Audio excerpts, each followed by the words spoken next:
Are there any sports-rich guys? I mean, as in, that's what true. I'm thinking about it. I think you're it. So there you go. Yeah, that's right. Thank you, Kevin Bacon. I'm glad we worked this out. 20 years I've been thinking if I made the right decision. So you've given me validation.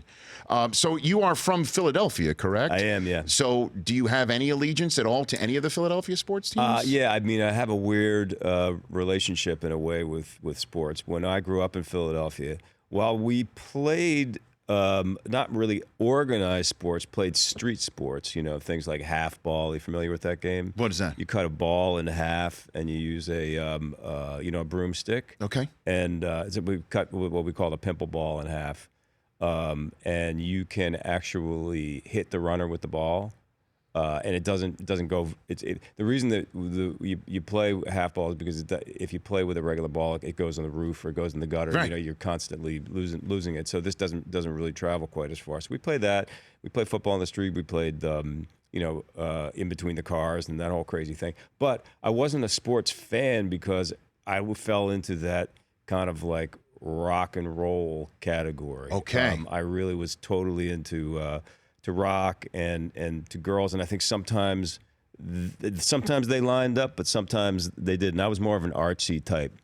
When I moved to New York, I met a guy who was playing for the Knicks named Ernie Grunfeld. Oh my gosh! And I ended up going to games with Ernie's family. I was friendly. When he was playing for the Knicks, not before he was before he was the general manager. Yeah. Right. And all of a sudden, I really fell in love with that team and the Garden and the experience. And so there's a lot of Philadelphians who have a lot of bad feelings for me. Yeah, but, the strange thing is though, I don't really 100% understand. I mean, I can understand it, I guess, if you're formative kind of sports years. Mm-hmm. But I left home when I was 17. So for the amount of time that I've spent in Philadelphia compared to the amount of time I lived in New York, there's really no balance there.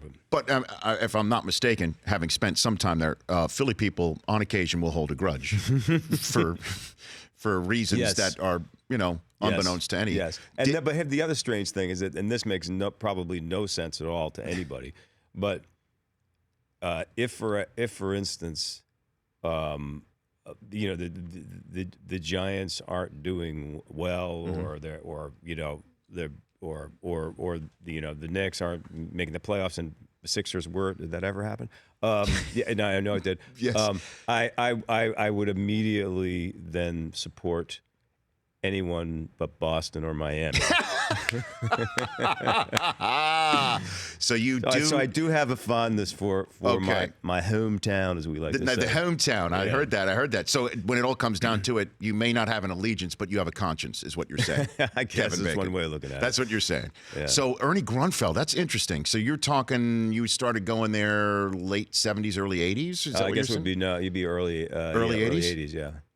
Yeah. Yeah, late 70s. Yeah, maybe late 70s. That was the Bernie and Ernie show. The Bernard King is. Yeah. Bernard King was my favorite Knick of all time. I loved Bernard King. Yeah. I had a real affinity for watching him play. Yeah, and that was a great time because then you got into Ewing and Starks and mm-hmm.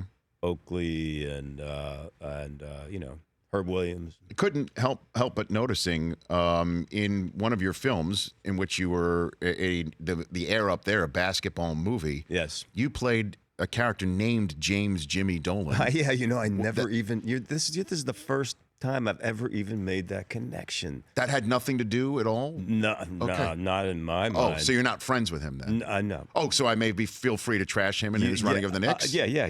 Knock yourself out. Knock yourself out before Charles Oakley does. Or not him, or whatever. I don't. I played that character, and one little aside, the great Bob McAdoo was my coach. Fantastic man, and brilliant. And